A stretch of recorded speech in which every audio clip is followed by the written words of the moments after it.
Hello everyone, my name is Amani Alakeli, and the topic I chose for this project is flying buttresses and Gothic architecture.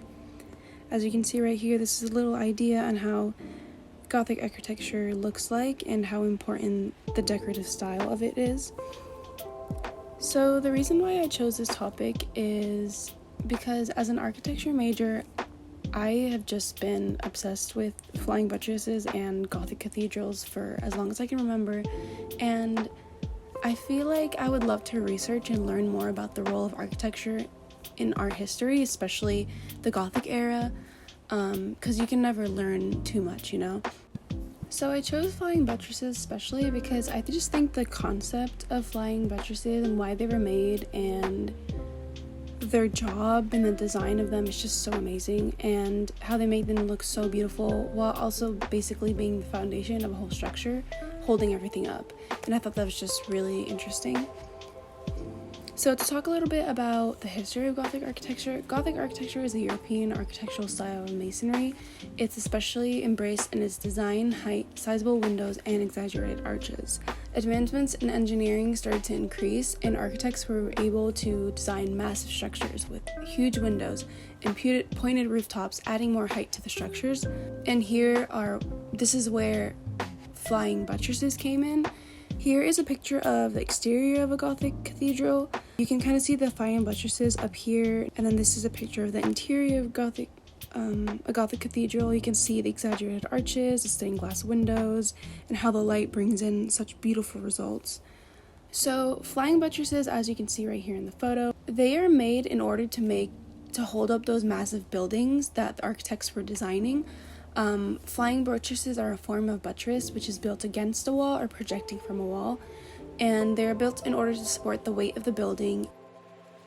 Development of flying buttresses didn't begin in the Gothic era. It was actually developed during the late antiquity and then became more popular in the Gothic era. The idea was derived from the Byzantine and Romanesque architecture and the design of their churches.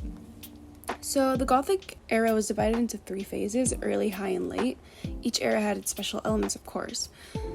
The structure I chose to represent the early Gothic era is the Chartres Cathedral in France. This cathedral is considered the milestone of New Gothic architecture because it has all the structural elements of the New Gothic style.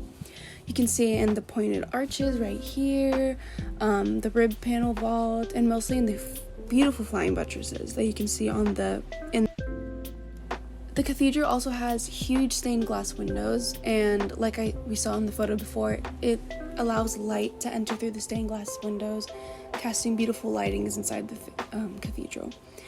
Now for the High Gothic era, it was referred to as the Rayonnant Gothic era, and the style appeared in the 13th century, and it was mostly focused on expression and decorative style, as you can see right here in the photo, instead of focusing on improving structural elements of the building. Finally, the late Gothic era was called flamboyant Gothic architecture. It means flame-like, and you can especially see it in the design of the Church of Saint Maclau in France. You can see the flame-like appearance in the pointed rooftops, or the little pointed triangular shaped things above the arches. You can see flame-like appearance in the pointed bar tracery, and also in the curves and counter curves, which formed brittle-like decorative webs.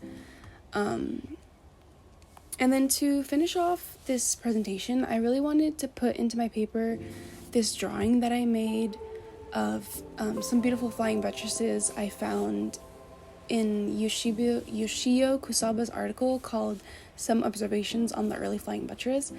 I really wanted to put it into my paper to show how beautiful flying buttresses really are and how beautiful the decorative styles are.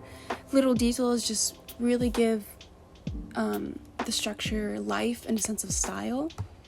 And I also wanted to point out one more thing in this video, and I wanted to point out how Gothic architecture is really a sign of a united Europe. It's just a while back when artistic styles and architecture designs and methods started to form, everybody was trying to just do their own little thing, and they all kind of had their own style, their own way of building, their own way of doing things. And it's just amazing how different eras, such as the Romanesque and the Renaissance eras, all kind of like learned from each other and took things from each other and built this beautiful style of architecture that we see in these great buildings and cathedrals to this day. And I really think that's something that we should all appreciate and learn from in architecture these days. And thank you so much for listening to my video, and I hope you enjoyed.